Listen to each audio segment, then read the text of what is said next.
दोस्तों, प्रतिदिन सब घर में भगवान की पूजा उपासना सभी लोग नियम से करते ही हैं। आज जगह का अभाव हो गया है, लेकिन फिर भी हर घर में एक मंदिर देखने को जरूर मिलता है। छोटा सा छोटा घर हो, वहां पर भी आपको पूजा का स्थान जरूर मिल जाएगा, क्योंकि इससे हमारे घर में हम मानते हैं सकारात्मक ऊर्जा का वास होता है।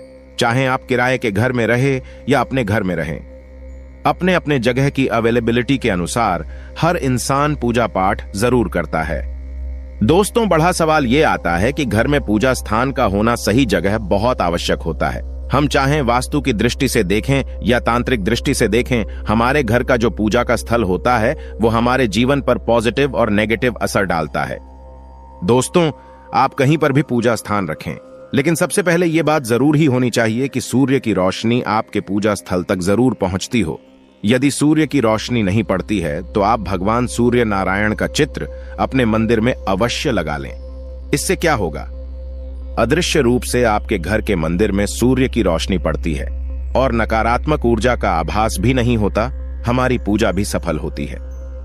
पूजा करते समय आपका मुख किस दिशा में हो, भगवान की प्रतिमा का मुख किस दिशा में हो, यह भी विशेष रूप से अगर ध्यान रखा जाए तो सही फलों की प्राप्ति कराता है। दोस्तों, वैसे तो हम क्या मानते हैं कि किसी भी स्थान में किसी भी दिशा में भक्ति भाव से अगर हम पूजन करें तो वो सफल होता है, लेकिन जब हम वास्तु की बात करते हैं तो मकान के जो उत्तर पूर्व दिशा में होता है स्थान, वो सबसे सर्वोत्तम माना गया है। दोस्तों, इस स्थान पर पूजा स्थल होने से माना जाता है कि घर में शांति बनी रहती है, सुकून होता है, धन, प्रसन्नता और स्वास्थ्य का लाभ मिलता है। उत्तर पूर्व दिशा का महत्व बताते हुए वास्तु में कहा जाता है कि जब वास्तु भगवान को धरती पर लाया गया था तो उनका शीर्ष यानी उनका मस्तक उत्तर पूरब दिशा में था। इसलिए इस दिशा को सबसे श्रेष्ठ माना गया है। और यह दिशा और भी इंपॉर्टेंट क्यों है? क्योंकि सूर्य की पवित्र किरणें भी हमें इसी दिशा से मिलती है, जो कि हमारे घर में वहां की पूजा स्थल के वातावरण को सकारात्मक ऊर्जा से भर देती है। दोस्तों, आप चाहे जॉइंट फैमिली में रहते हो सकता है कई फैमिलीज में आजकल होता है कि परिवार एक होता है, बंटवारा हो जाता है भाई भाई का, लेकिन और सभी लोग एक ही घर में कई सारे पूजा घर बना लेते हैं। ऐसी मिस्टेक आपको नहीं करनी चाहिए। हो सकता है आपके घर में बंटवारा हो गया हो, अलग अलग रूम में रहते हैं, लेकिन एक ही मकान में एक ही घर में आपको एक ही पूजा रूम रखना चाहिए। नहीं तो जितने मेंबर्स हैं परिवार के, ये नहीं देखेंगे भगवान कि कौन से मेंबर पे परेशानी आ रही है। घर में परेशानियां बढ़ने लगती हैं सभी के लिए। दोस्तों, ईशान कोण वैसे भी देवताओं का स्थान माना गया। ईशान कोण यानी north east corner of the house भगवान शिव का वास होता है। देवगुरु बृहस्पति केतु की दिशा भी ईशान कोण बताई गई है और इसीलिए इस कोण को पूजा पाठ के लिए, अध्यात्म के लिए सबसे बेहतर माना जाता है। किस्मत के धनी होते हैं वो लोग जिनका मंदिर ईशान कोण में होता है। साक्षात भगवान की कृपा बरसती है, देवी देवताओं की कृपा बरसती है, ईश्वर खुशी से प्रसन्न होकर नृत्य करते हैं। दोस्तों, ध्यान रखें, अगर पूजा रूम चाहे एक जगह हो, आप एक ही रूम में हो, लेकिन उसको हमेशा आपको ढक कर रखना चाहिए। लेकिन ज्यादा लंबे समय तक अगर दरवाजा आदि भी है, पर्दा आदि भी है, समय समय पर जैसे आप उठते हैं वैसे भगवान के मंदिर को खोलें। जैसे आप सोते हैं वैसे ही भगवान को शयन कराएं। इस प्रकार से आपको उनकी देखभाल करनी चाहिए, नहीं तो दोष कारक परिणाम प्राप्त होते हैं। कुछ लोग क्या करते हैं, पूजा घर के आसपास गंदगी रखते हैं, पर्दा लगा दिया भूल गए, भगवान को खोला नहीं, चारों तरफ वातावरण में शोरगुल होता रखता है। ऐसा पूजा रूम दोष युक्त होता है, चाहे वो वास्तु सम्मत क्यों ना हो। लेकिन ऐसे स्थान पर आकाश तत्व और वायु तत्व प्रदूषित हो जाते हैं, जिसके कारण इस पूजा कक्ष में बैठकर पूजन करने वाले व्यक्ति की एकाग्रता भंग होती है और पूजा का शुभ फल प्राप्त नहीं होता। इसलिए जब भी आप पूजा करने बैठे, ध्यान रखें आपके आसपास के वातावरण में शांति हो, तभी पूजन करने आपको बैठना चाहिए। दोस्तों, जो भी विद्यार्थी हो या ज्ञान की प्राप्ति के इच्छुक व्यक्ति हो, उनको भी पूर्व दिशा में मंदिर की स्थापना करनी चाहिए और ध्यान रखना चाहिए घर में सीढ़ियों के नीचे बाथरूम से सटा हुआ या ऊपर नीचे बाथरूम हो, ऐसे स्थान पे बाथरूम के बगल में या बेसमेंट में, घर के बेसमेंट में आपको मंदिर नहीं बनानी चाहिए। इससे घर की खुशहाली और समृद्धि के लिए उत्तम नहीं माना जाता। कई लोग क्या करते हैं, मंदिरों की तरह घर में ही जो मंदिर रूम बनाते हैं उसमें गुंबद बनाते हैं, कलश बनाते हैं। ये चीजें आपको घर के अंदर नहीं बनवानी चाहिए और मंदिर के ऊपर बीम या कोई भारी सामान नहीं होना चाहिए। मंदिर में खाली पड़े माचिस के डिब्बे, अगरबत्ती के डिब्बे, सूखे फूल, गीले कचरे आदि, माता के फटे वस्त्र, देवी देवताओं के फटे वस्त्र, गले वस्त्र तुरंत पर्व आदियों पर बदल देना चाहिए। इससे दोष घर में उत्पन्न हो जाता है। दोस्तों, आज की जानकारी बहुत ही खूबसूरत है। आपको माता रानी की सौगंध है। एक लाइक जरूर करना। आप जिस भी देवी देवताओं को मानते हैं उनके लिए एक लाइक जरूर करें और हमारे चैनल को जरूर सब्सक्राइब करें। आज की जानकारी आपको कोई नहीं बताएगा।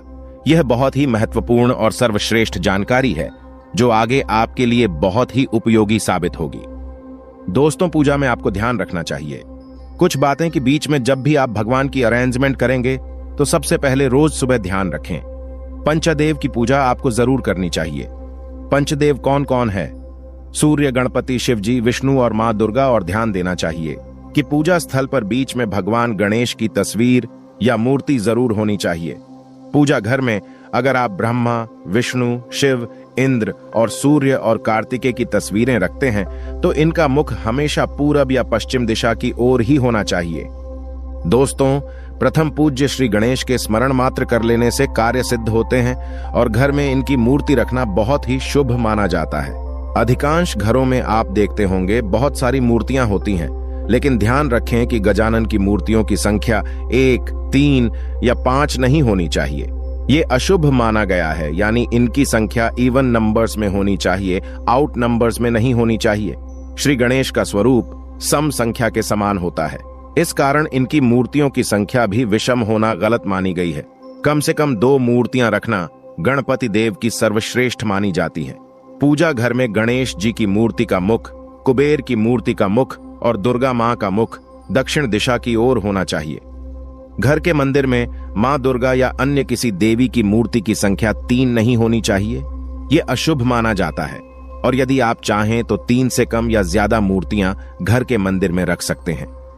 दोस्तों, मूर्तियों के संबंध में श्रेष्ठ बात यही होती है कि मंदिर में किसी भी देवता की एक से अधिक मूर्ति ना हो।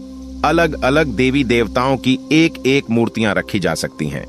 पूजा घर में हनुमान जी का मुख नैऋत्य कोण में होना चाहिए।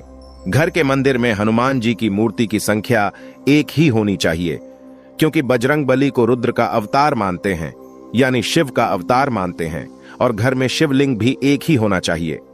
मंदिर में अगर आप रखते हैं तो हनुमान जी की प्रतिमा, बैठे हुए हनुमान जी की प्रतिमा रखना सर्वश्रेष्ठ होता है। दूसरे किसी भाग में रख रहे हैं तो हनुमान जी की मूर्ति नहीं, ऐसी फोटो रखी जा सकती है जिसमें वो खड़े हुए हों। घर के दरवाजे के पास नॉर्थ दिशा में आप उड़ते हुए हनुमान जी की फोटो रख सकते हैं। ये नौकरी इत्यादि के लिए सर्वश्रेष्ठ होती है। दोस्तों, ध्यान रखें, पति पत्नी का जो शयन कक्ष है अगर उसी में आपने बनाया हुआ है, आपने साइड में मंदिर, तो आपको हनुमान जी की मूर्ति या फोटो उसमें नहीं लगानी चाहिए।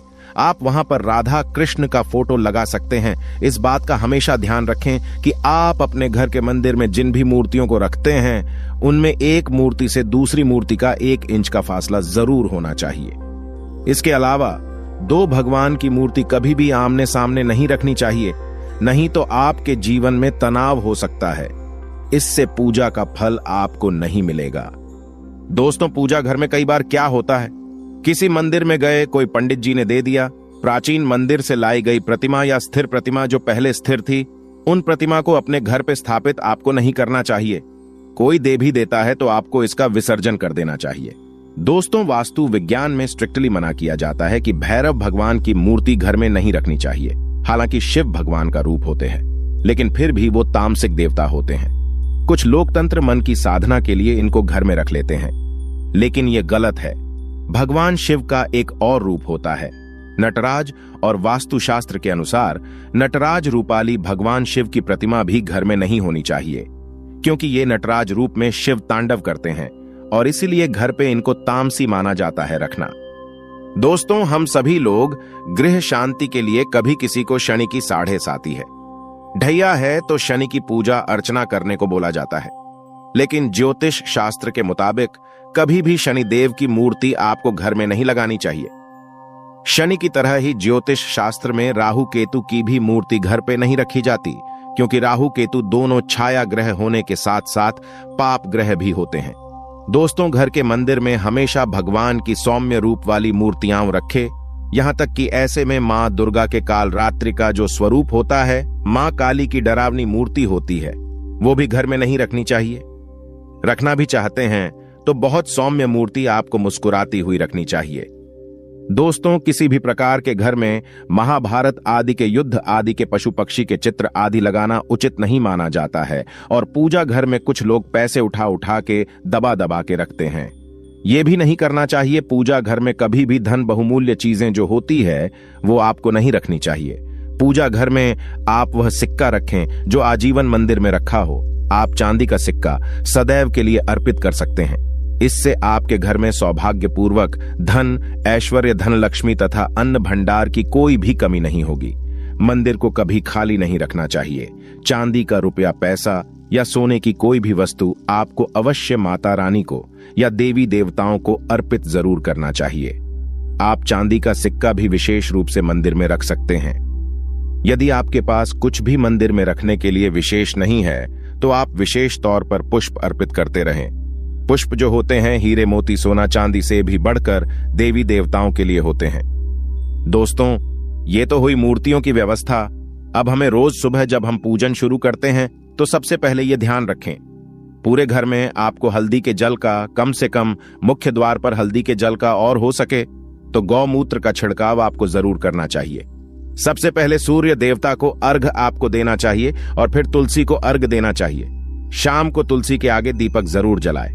आपके अगर इष्ट देव हो उनका भी ध्यान आपको जरूर करना चाहिए। दोस्तों, कभी भी बासी हुए या झूठे भोजन किए हुए वस्त्र पहन करके आपको सुबह भगवान की पूजा नहीं करनी चाहिए। पूजा के समय मुख शुद्ध रहे, इसका विशेष ध्यान रखना चाहिए। पूजा से पहले आचमन कर ले और पूजा के दौरान मुख में चाहे प्रसाद ही सही, कुछ भी नहीं रखना चाहिए। पूजा में हम जिस आसन पर बैठते हैं उसे पैरों से कभी भी इधर उधर नहीं खसकाना चाहिए। हमेशा आसन को हाथों से ही उठाना और बिछाना चाहिए। जिस आसन पर हम बैठकर पूजा पाठ करते हैं वह आसन हमारे लिए सिद्ध हो जाता है, पवित्र हो जाता है, इसीलिए पैरों से नहीं खसकाना चाहिए। दोस्तों, अगर आपके घर में पितृ पूजा आप करते हैं जो कि सर्वश्रेष्ठ है, तो पितृ की तस्वीर कभी भी देवी देवताओं की तस्वीर के साथ नहीं रखनी चाहिए। मंदिर में मृतकों की, पूर्वजों की इनके चित्र आपको नहीं लगाने चाहिए।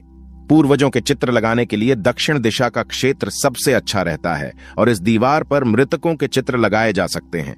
उनके सामने भी नियमित रूप से जल की घंटी या जल का लोटा, जिसको कहते हैं, वो जरूर रखना चाहिए और हर सुबह दक्षिण दिशा में जल चढ़ाकर फिर फ्रेश जल भरकर वापस लौटे को वहीं रख देना चाहिए। रोज सुबह शाम एक दीपक कम से कम उनके नाम का दक्षिण मुखी होकर के जरूर जलाना चाहिए। अगर सुबह शाम दोनों समय नहीं भी जला सके तो कम से कम शाम के समय आपको ये जरूर करना चाहिए। दोस्तों, और वर्ष भर में जब भी श्रेष्ठ मुहूर्त आते हैं, कोई भी तीज त्योहार होता है, तो पूरे घर में आपको गौमूत्र का छिड़काव करना चाहिए। गौमूत्र के छिड़काव से दो चीजें होती हैं, एक तो वातावरण पवित्र होता है, सकारात्मकता आती है, और दूसरा गौमूत्र बहुत ही चमत्कारी उपाय होता है। इस उपाय से घर पर दैवीय शक्तियों की कृपा बनी रहती है और किसी भी तरह का ब्लैक मैजिक हो, घर पे नेगेटिव एनर्जी का वास हो चुका है, वो घर से बिल्कुल दूर हो जाते हैं। दोस्तों, जो भी मूर्तियां आप अपनी पूजा मंदिर में रखेंगे वो छोटी और कम वजनी हो तो ही बेहतर है। ज्यादा बड़ी बड़ी मंदिर की तरह मूर्तियां आपको घर में विराजमान नहीं करनी चाहिए। शिवलिंग के लिए बताया जाता है कि अंगूठे के आकार से बढ़ा नहीं होना चाहिए और शिव जी को अगर आप रखते हैं तो शिव परिवार को जरूर ही रखना चाहिए। भगवान का चेहरा कभी भी ढका हुआ नहीं होना चाहिए। यहां तक कि फूल माला से भी कई लोग चेहरा ढक देते हैं, ऐसा नहीं करना चाहिए। संभव हो तो पूजा स्थल आपका ग्राउंड फ्लोर पर रखें और खुला खुला और बढ़ा होना चाहिए। दोस्तों, अगर कोई मूर्ति खंडित हो जाए या पूजा का सामान क्षतिग्रस्त हो जाए, चाहे वो दीपक ही हो, उसे तुरंत पूजा स्थल से हटाकर कहीं बहते जल में प्रवाहित कर देना चाहिए। खंडित मूर्तियों की पूजा अशुभ मानी गई है। इस संबंध में सिर्फ एक बात ध्यान रखें कि सिर्फ शिवलिंग अगर आपका उसमें क्रैक है या कुछ भी है, किसी भी अवस्था में शिवलिंग खंडित नहीं मानी जाती है। भगवान के आगे एक जल का लोटा हमेशा रखना चाहिए और हो सके तो तुलसी पत्र, जो भी विष्णु भगवान राम जी हो या विष्णु भगवान के स्वरूप हो, कृष्ण हो, हनुमान हो, इन सभी को आपको तुलसी दल रोज जरूर चढ़ाना चाहिए। दोस्तों, 5 मिनट ही सही, पर पूजा सुबह सुबह दिन की शुरुआत करने के पहले आपको ध्यान करना, आसन देना, भगवान को स्नान करवाना, धूप दीप करना, अक्षत चावल चढ़ाना, कुमकुम चंदन चढ़ाना, पुष्प चढ़ाना, प्रसाद चढ़ाना, ये जो जितना भी आप कर सके थोड़ा बहुत ही सही आपको जरूर करना चाहिए। सभी प्रकार की पूजा में चावल विशेष रूप से चढ़ाए जाते हैं, लेकिन पूजा के चावल हमेशा अक्षत होने चाहिए, यानी अखंडित होने चाहिए। पूरे चावल, बिना टूटे हुए चावल आपको चढ़ाने चाहिए। हो सके तो इन्हें हल्दी से पीला करके रखे। कैसे पीला करते हैं? हल्दी से थोड़े से पानी में हल्दी को घोल ले, फिर इन चावलों को उसमें मिक्स कर दे, उसके बाद उसको फैलाकर सुखा ले और इसके बाद इसको स्टोर करके आप रख ले। इस तरह से पीले चावलों से अगर आप पूजन करते हैं तो माना जाता है यह बहुत ही धनदायी होता है। दोस्तों, रोज आपको पूजा में 2 दीपक जरूर जलाने चाहिए। एक घी का दीपक और एक तेल का दीपक। घी का दीपक दाहिनी ओर यानी कि राइट हैंड साइड में जलाना चाहिए और तेल का दीपक बाईं और चलाना चाहिए। घी के दीपक के लिए सफेद रुई की बाती का उपयोग किया जाना चाहिए और तेल के दीपक के लिए हो सके तो लाल धागे की बाती सर्वश्रेष्ठ बताई गई है। जिस दीपक में आप तेल डालेंगे उसमें 2 लौंग और 2 कपूर आप जरूर डालें। ये काम करने से घर पे नजर, बुरी नजर या जो भी गलत चीजें होती हैं वो आपके घर से दूर हो जाती है।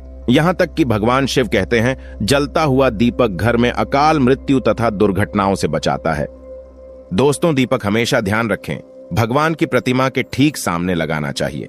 शाम को आपके घर में लक्ष्मी प्राप्ति के लिए गूगल की धूप, नजर बाधा आदि के लिए टोने टोटके के लिए लोबान की धूप और सुख शांति के लिए तेज पत्ता जरूर जलाना चाहिए। तेज पत्ता जो होता है जिसे हम खाने में डालते हैं वही होता है तेज पत्ता। दोस्तों, मंदिर आप कभी भी शयन कक्षा बेडरूम में बनाना ही नहीं चाहिए और अगर किसी कारणवश आप बना लेते हैं तो पर्दा से ढक करके उसको जरूर रखना चाहिए। एक लकड़ी का हो सके तो हल्का पार्टीशन दे दे, ये ज्यादा अच्छा रहता है। पति पत्नी के लिए यदि एक कमरे की व्यवस्था हो और कोई जगह नहीं हो तो मंदिर आप पूजा करने के बाद पूरा ढक दें। मंदिर आप शयन कक्षा में भी रख सकते हैं, पर शर्त यह है कि आपको मंदिर ढककर सोना चाहिए और सिर्फ पूजा करते समय ही खोलना चाहिए और कुछ समय बाद वापस पर्दा ढक देना चाहिए। इससे आपकी पूजा पाठ भी सफल होगी और मंदिर को दूसरी ओर ले जाने का भय भी आपको नहीं सताएगा, दोष भी नहीं लगेगा। दोस्तों, रात के समय स्पेशली मंदिर पर पर्दा कर देना चाहिए। पूजा में बासी फूल पत्ते अर्पित नहीं करने चाहिए। हमेशा स्वच्छ और ताजे जल का ही उपयोग करें और भगवान देवी देवताओं के ऊपर चढ़ाए गए हार, फूल, पत्तियां आदि जो भी आप चढ़ाते हैं उनको कभी भी बिना धोए अर्पित नहीं करना चाहिए। एक बार पहले साफ पानी से जरूर धो लें। जब भी फूल चढ़ाएंगे तो दाएं हाथ की अनामिका और अंगूठे की सहायता से आपको फूल अर्पित करने चाहिए और चढ़ाए हुए फूल को अंगूठे और तर्जनी की सहायता से उतारने चाहिए। फूल की कलियों को चढ़ाना मनाही होता है। कभी भी फूल की कलियां भगवान पर नहीं चढ़ानी चाहिए, लेकिन यह नियम कमल के फूल पर लागू नहीं होता है। दोस्तों, कभी भी मंदिर का कूड़ा कचरा, अगरबत्ती के डिब्बे, माचिस के डिब्बे, सड़े हुए फूल तथा मैले वस्त्र गंगा मैया में विसर्जित नहीं करना चाहिए। इससे गंगा मैया नाराज हो जाती हैं। शास्त्रों में एक कथा आती है, गंगा में जब लोग सड़े गले वस्त्र और सड़ी चीज विसर्जित करने लगे थे तब माता गंगा भगवान शिव के पास रोते हुए गई थीं। तब भगवान शिव ने क्रोधित होकर ऐसा वरदान गंगा माता को दिया था कि जो भी व्यक्ति अपवित्र चीजें गंगा में विसर्जित करेगा उसको मेरा भयंकर श्राप लगेगा। वह नरक में भटकता रहेगा, उसे कभी मोक्ष प्राप्त नहीं होगा, उसे गंगाजल कभी प्राप्त नहीं होगा। वह कितना भी गंगा में स्नान कर ले उसका शरीर हमेशा अपवित्र ही रहेगा। इसीलिए गंगा में केवल पवित्र राख, हवन सामग्री की राख, पवित्र फूल या देवी देवताओं की खंडित मूर्तियां ही विसर्जित करना चाहिए। डब्बे पन्नियां कभी गंगा में नहीं डालना चाहिए। जानवरों की हड्डी मांस गंगा में कभी नहीं डालना चाहिए। दोस्तों, तुलसी के बिना ईश्वर की पूजा पूर्ण नहीं मानी जाती। तुलसी की जो मंजरी होती है वो सब फूलों से बढ़कर मानी जाती है। मंगल, शुक्र, रवि अमावस्या, पूर्णिमा, द्वादशी और रात के समय या संध्या काल में तुलसी दल नहीं तोड़ना चाहिए। यहां तक कि ग्रहण हो, ग्रहण के दौरान भी तुलसी पत्र नहीं तोड़ना चाहिए। तुलसी पत्र तोड़ते समय यह ध्यान रखना जरूरी होता है कि पत्तियां जरूर हो, खाली डंडी तुलसी की ना तोड़े। और शिव जी और गणपति को भूल से भी तुलसी नहीं चढ़ानी चाहिए। इनको आप बेल पत्र चढ़ाएं, ये सर्वेश श्रेष्ठ होता है। दोस्तों, तुलसी के पत्ते और गंगाजल कभी भी बासी नहीं माने जाते। 11 दिन तक आप वही तुलसी को बार बार धो करके चढ़ा सकते हैं और बार बार इनका उपयोग आप कर सकते हैं। शेष सामग्री आपको ताजी ही उपयोग करनी चाहिए। यदि कोई फूल सूख गया हो, गिर गया हो या खराब हो या जमीन से गिरा हुआ आपने उठाया हो तो उसको भगवान को अर्पित नहीं करना चाहिए। दोस्तों, वास्तु शास्त्र के अनुसार जिन देवताओं के 2 से ज्यादा हाथों में अस्त्र हो, उनके चित्र आपको घर पे नहीं लगाने चाहिए। और सबसे महत्वपूर्ण बात यह है कि जब भी पूजा करें तो घर के सभी कोनों में एक बार घंटी जरूर बजानी चाहिए। पूरे घर में घूम के घंटी बजाएं या फिर आप चाहें तो शंख बजा सकते हैं। शंख ध्वनि करें, इससे सारी नकारात्मक ऊर्जा आपके घर की घर से बाहर चली जाती है और आपके घर में सकारात्मक ऊर्जा का संचार होता है। आप अपने घर के मंदिर में पूजा करने के लिए शंख अगर रखते हैं तो ध्यान रखें, कभी भी घर में 2 शंख नहीं होने चाहिए। एक शंख को तुरंत हटा दे अगर ऐसा आपने करके रखा हो तो। दोस्तों, घर के आसपास अगर आपके कोई मंदिर है तो उसमें स्थापित देवी देवता पहला तो होना ही नहीं चाहिए। घर के बिल्कुल सटा हुआ या आसपास कोई मंदिर और अगर है भी तो उसमें स्थापित देवी या देवता का चित्र आपको मुख्य द्वार पर लगाना चाहिए। घर में जिस स्थान पर मंदिर होता है वहां पर जूठन, तामसी भोजन, नशे की चीजें, चमड़े से बनी हुई चीजें, जूते, चप्पल, दवाई आदि नहीं लेकर के जानी चाहिए, क्योंकि दवाइयां आधे से ज्यादा मांस की बनी होती हैं। दोस्तों, पूजा घर के निकट और भवन के ईशान कोण में झाड़ू या कूड़ादान नहीं रखना चाहिए और संभव हो तो पूजा घर को साफ करने का झाड़ू पोछा भी आपको अलग रखना चाहिए। जिस कपड़े से भवन के अन्य हिस्से का पोछा लगाया जाता है वो पूजा घर में उपयोग नहीं लाना चाहिए। मंदिर में कभी भी पुरानी कबाड़ आदि को नहीं रखना चाहिए और पुरानी हो चुकी फूल मालाएं, अगरबत्तियां, धूप की राख, माचिस की तिल्लियां कई लोगों में आदत होती है इकट्ठी करने की, कभी भी इनको इकट्ठा करके नहीं रखना चाहिए। हाथों हाथ किसी गमले में डाल दे या कूड़े में आपको डाल देना चाहिए। दोस्तों, हमेशा पूजा के बाद आपको परिक्रमा जरूर करनी चाहिए। अपने स्थान पे एक बार घूम लें, और नहीं तो अगर आप भगवान की अलग अलग देवी देवताओं की अलग परिक्रमा करना चाहते हैं तो भगवान सूर्य की 7, श्री गणेश की 3, विष्णु भगवान की 4 और शिव जी की आधी परिक्रमा करनी चाहिए। दोस्तों, अब हम बात कर लेते हैं मैन वाली की मुख किस ओर होना चाहिए। जब हम पूजा करते हैं तो सामान्यतः पूर्वाभिमुख होकर के यानी कि पूरब की ओर मुख करके अर्चना करना ही सर्वश्रेष्ठ बताया गया है। इसमें देव प्रतिमा यदि हो तो उनका मुख और दृष्टि हमेशा पश्चिम की ओर होती है। इस प्रकार की गई उपासना हमारे भीतर ज्ञान, क्षमता, सामर्थ्य और योग्यता प्रकट करती है, जिससे हम अपने लक्ष्य को तलाश करने में आसानी से हासिल अपने लक्ष्य को प्राप्त करते हैं। दोस्तों, वास्तु में पश्चिम की तरफ पीठ करके यानी पूर्वाभिमुख होकर बैठना ज्ञान प्राप्ति के लिए श्रेष्ठ माना जाता है। भगवान का मुख दक्षिण मुखी कभी नहीं होना चाहिए। ये ध्यान रखें, पूर्व, पश्चिम और उत्तर मुखी भगवान हो सकते हैं। जब हम तंत्र शास्त्र की बात करते हैं या कर्म कांडों की बात करते हैं तो इसमें लक्ष्मी की जो प्राप्ति के लिए पूजन करना चाहते हैं उनको पश्चिम मुख होकर के अर्चना करनी चाहिए। इसमें हमारा मुख पश्चिम की ओर होता है और देव प्रतिमा की दृष्टि और मुख पूरब की ओर होता है। दोस्तों, ये जो उपासना पद्धति है ये सामान्य उपासना पद्धति से पदार्थ प्राप्ति या कामना पूर्ति के लिए अधिक करेक्ट होती हैं। उन्नति के लिए कुछ ग्रंथ बताते भी हैं कि उत्तर मुखी होकर के उपासना करनी चाहिए।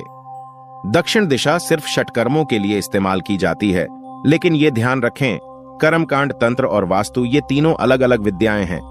इन सब को कभी भी आपको मिलाना नहीं चाहिए। सिंपल पूजा करना चाहते हैं तो पूरब की ओर मुख करके पूजा करें, यह सर्वश्रेष्ठ होता है। धन प्राप्ति के लिए आपको पश्चिम की ओर मुख करके करना चाहिए और कभी कभी आप चाहें तो उत्तर की ओर, अगर आपके पास अरेंजमेंट नहीं है तो उत्तर की ओर मुख करके भी आप पूजन कर सकते हैं। दोस्तों, इस प्रकार से अगर आप भी अपने घर में सही स्थान, सही दिशा में पूजा स्थल बनवा करके सही तरीके से पूजन करते हैं तो निश्चित रूप से वहां पर सकारात्मक ऊर्जा का प्रवाह रहता है, जो आपको स्वस्थ रखेगा, सुखी बनाएगा और सामर्थ्यवान बनाएगा। आज मैंने ट्राई किया है कि आपको बिल्कुल नियम से स्टेप बाय स्टेप बताऊं कि कैसे आपको मूर्ति स्थापना रखनी चाहिए, किस प्रकार से किस मुख होकर के पूजन करना चाहिए, क्या क्या चीजें पूजा में रखनी चाहिए और रोज की पूजा आपको कैसी करनी चाहिए। दोस्तों, एक लास्ट बात, कुछ लोग पूछते हैं कि लड्डू गोपाल अगर हम रखते हैं तो एक से अधिक रख सकते हैं कि नहीं। तो दोस्तों, बिल्कुल रख सकते हैं। आप जितनी चाहें कान्हा की मूर्तियां रख सकते हैं, युगल जोड़ी रखें, कान्हा रखें, छोटे से लड्डू गोपाल रखें, राम बलराम रखें, इसमें कोई हानि नहीं होती है। दोस्तों, अब जानते हैं दीपक का पूरा जल जाना या दीपक में फूल बनना हमें क्या संकेत देता है और दीपक क्यों जलाना है जरूरी। हम दीपक के बारे में बारी बारी एक एक जानकारी आपको बताएंगे। जो दीपक आप अपने घर में जलाते हैं उसका ज्ञान आपको होना चाहिए। चलिए जानते हैं दीपक के विषय में कुछ गुप्त जानकारियां। आपको माता रानी की सौगंध है। वीडियो को एक लाइक जरूर करना, आपका एक लाइक बहुत ही कीमती है। चमकते सितारे की तरह अपना भाग्य चमचमाते हुई देखने के लिए घर में दीपक का यह प्रयोग जरूर करें। घर में जलता हुआ दीपक है तो जीवन है, क्योंकि दीपक ही हमारा जीवन बचाता है। जहां होता है जलता हुआ दीपक, वहां धन भी खींचा चला आता है। आज हम दीपक से जुड़ी कई महत्वपूर्ण जानकारी आपको देने वाले हैं। वीडियो के अंत तक बने रहना। आज हम दीपक से जुड़ी हुई कुछ रहस्यमयी बातों के बारे में जानेंगे। उस दीपक के बारे में जिसे हम पूजा करते समय या पूजा घर के मंदिर में या घर के बाहर के मंदिर में जलाते हैं। आप अपने घर के मंदिर में या फिर बाहर के मंदिर में पूजा तो जरूर करते होंगे और पूजा करते समय दीपक जलाने का नियम भी आपको पता होगा। आपको पता होगा कि जिस दीपक को आप जिस भगवान का नाम लेकर जलाते हैं, कहीं वो दीपक कुछ गलत संकेत तो नहीं दे रहा है। आपके दीपक की बाती पूरी जल जाती है या फिर दीपक में घी और अधजली बाती बच जाती है और कहीं आपके दीपक की बाती पर फूल तो नहीं बनता। और दीपक की बाती पर फूल बन जाने का क्या मतलब होता है? तो क्या आप जानते हैं कि दीपक की बाती का पूरा जल जाना और बच जाना क्या संकेत देता है? कहीं आपके जीवन की सभी परेशानियों की वजह आपकी जराई हुई दीपक से तो नहीं जुड़ी हुई है? कहीं आप पहले से जले हुए दीपक में तो बाती नहीं जलाते हैं? और क्या आपके पूजा का दीपक पुराना है या नया? आखिर कितने सालों से उस दीपक का इस्तेमाल कर रहे हैं? कहीं आपकी तो आदत नहीं है। थोड़े दिनों के बाद दीपक को बदल देने की तो दोस्तों आपको जानकर हैरानी होगी कि आप अपने पूजा घर के मंदिर में दीपक जलाते समय अगर यह गलती करते हैं तो आपको इसका परिणाम भुगतना ही होगा। और दीपक की बाती का पूरा जल जाना और बाकी का बच जाना भी अलग अलग संकेत देता है, जो हमारे लिए जानना बहुत जरूरी है। तो इन्हीं सब बातों को जानने के लिए इस वीडियो में अंत तक हमारे साथ बने रहिएगा। दोस्तों, जब हम पूजा करते हैं तो हमारा दीपक कभी कभी अचानक से बुझ जाता है और कभी कभी ऐसा होता है कि हमारी पूजा होने के बाद हम उस दीपक को भगवान के सामने जलता छोड़ देते हैं। लेकिन कुछ समय के बाद में दीपक खुद ब खुद बुझ जाता है और उसमें अधजली बाती और घी बचा रह जाता है। और कभी कभी तो हमारे दीपक की बाती पूरी जल जाती है और उसमें फूल भी बन जाता है। तो इनके अलग अलग नकारात्मक और सकारात्मक परिणाम होते हैं। तो सबसे पहले यह जानते हैं कि अगर हमारे दीपक में फूल बन रहा है तो इसका क्या मतलब होगा। प्रिय मित्रों, अगर हमारे दीपक की बाती में फूल बन रहा है तो इसका सीधा सा मतलब है कि भगवान ने हमारी प्रार्थना को स्वीकार कर लिया है और वह हमारी पूजा से प्रसन्न है। और इसका संकेत वह बाती में बने इस फूल के माध्यम से देते हैं। अगर आपके घर में दिव्य शक्तियां मौजूद है और आपके साथ साथ वो भी ईश्वर की पूजा में अपना ध्यान रखती है, तो आपकी दीपक की बाती में एक से ज्यादा फूल बनते हैं और कभी कभी साक्षात किसी भी देवी देवता का रूप भी दिखने लगता है। तो अगर आपके दीपक की बाती में फूल बन रहा है तो आप सच में बहुत भाग्यशाली हैं। और इसी के साथ दीपक जलाने के भी कुछ खास नियम आपको जरूर जानने चाहिए। दोस्तों, अगर आप पहले से जले हुए दीपक में अपनी बाती रखकर जलाते हैं तो ऐसा करने से दुर्भाग्य आपका पीछा कभी नहीं छोड़ता है। अगर दीपक में पहले से जली हुई बाती की राख या फिर रुई और कलौंज है और आपने अपनी बाती इसमें रखकर जला दी, तो ऐसा करने से भगवान आपसे प्रसन्न होने की बजाय आपसे नाराज हो जाते हैं और आपको इसके बहुत ही भयानक परिणाम देखने को मिलते हैं और आपके बनते हुए काम बिगड़ने लगते हैं। आपकी तिजोरी का धन खर्च होने लगता है और आपके धन आने के सारे रास्ते भी बंद हो जाते हैं। तो हमेशा यह ध्यान रखें कि जब भी आप दीपक जलाएं, आप हमेशा साफ सुथरे दीपक का ही इस्तेमाल करें।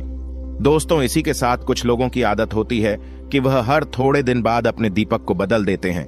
तो इस पर गुरुजी का कहना है कि आप जिस दीपक से पूजा करते हैं, आप उस दीपक को कभी मत बदलिए। आप उस दीपक को सिद्ध हो जाने दीजिए। जब कोई दीपक रोजाना भगवान के सामने जलता है तो वह दीपक समय के साथ सिद्ध हो जाता है। भगवान की सकारात्मक ऊर्जा उस दीपक में आ जाती है और जब भी आप वो दीपक जलाते हैं तो आपका तन और मन दोनों पवित्र हो जाते हैं। तो आप हर रोज उस दीपक को साफ कीजिए, फिर उसमें बाती रखकर जलाएं। आप जितनी बार भी दीपक जलाएं, उतनी बार उस दीपक को साफ करके बार बार उसी दीपक में बाती जलाएं। लेकिन अगर आप गलती से भी उस दीपक को बदलते हैं तो आपकी तरक्की में रुकावट आ सकती है। इसलिए आप अपने दीपक को कभी भी मत बदलना। 10 साल 20 साल तक आप उसी दीपक में लगातार बाती जलाएं। इससे आपका दीपक सिद्ध हो जाएगा और आप इसका चमत्कार अपने घर में भी देख सकते हैं। अगर आपके घर में कोई भी रोगी हो, बीमार हो या किसी का बुखार नहीं जा रहा हो, तो आप इस दीपक को थोड़ी देर के लिए किसी बर्तन में डालिए और अब उस रोगी को यह पानी पिला दीजिए। 10 से 15 मिनट के भीतर उसका बुखार उतार जाएगा।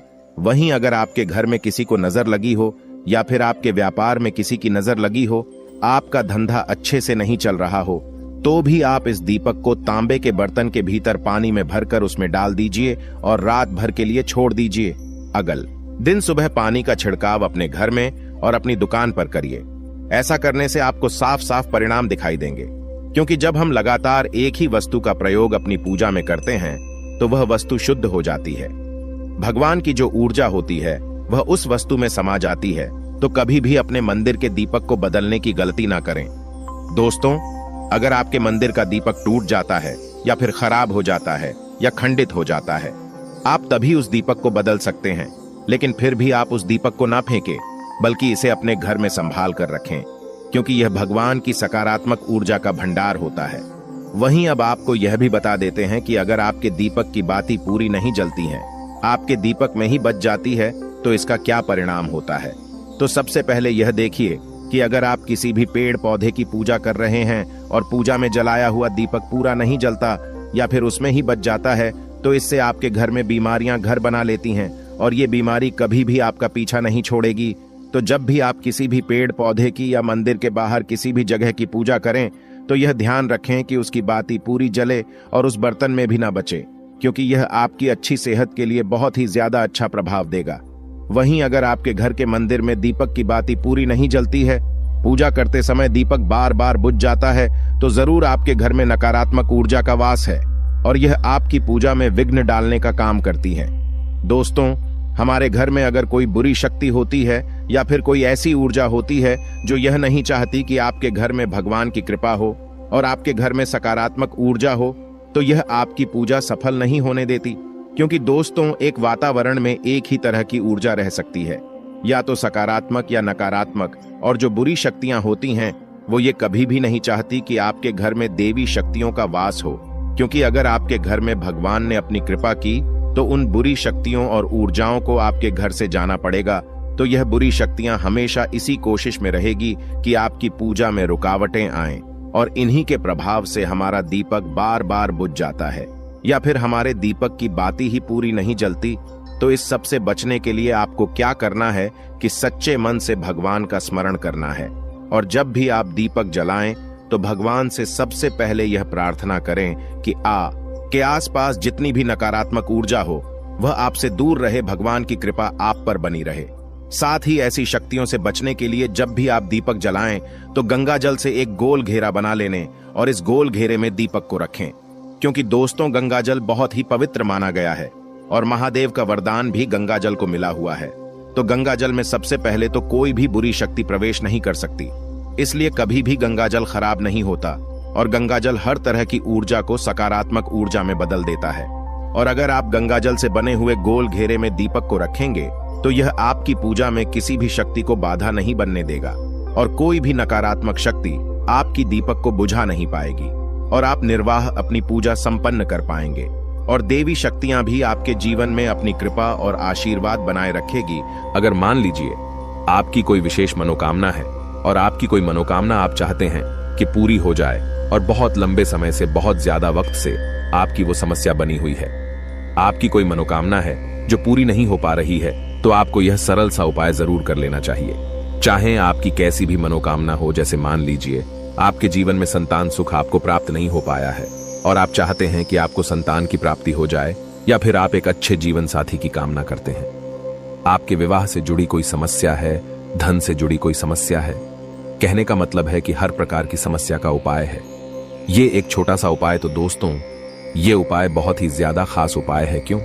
क्योंकि ये आपकी हर प्रकार की समस्या को समाप्त करता है और आपकी जो भी मनोकामना है उसे पूरी करता है। इसलिए ये उपाय बहुत ही ज्यादा खास हो जाता है, इसका महत्व बहुत ज्यादा बढ़ जाता है। तो इस उपाय को करने के लिए आपको लेने हैं सदाबहार के 9 गुलाबी रंग के फूल, ठीक है ना? हम आपको फिर से बता देते हैं कि सदाबहार के गुलाबी वाले फूल आपको 9 लेने हैं और इसी के साथ आपको तांबे के पात्र में तांबे के लोटे में जल लेना है और ये उपाय करना है। आपको सोमवार के दिन तो यह उपाय आपको सुबह के समय करना है।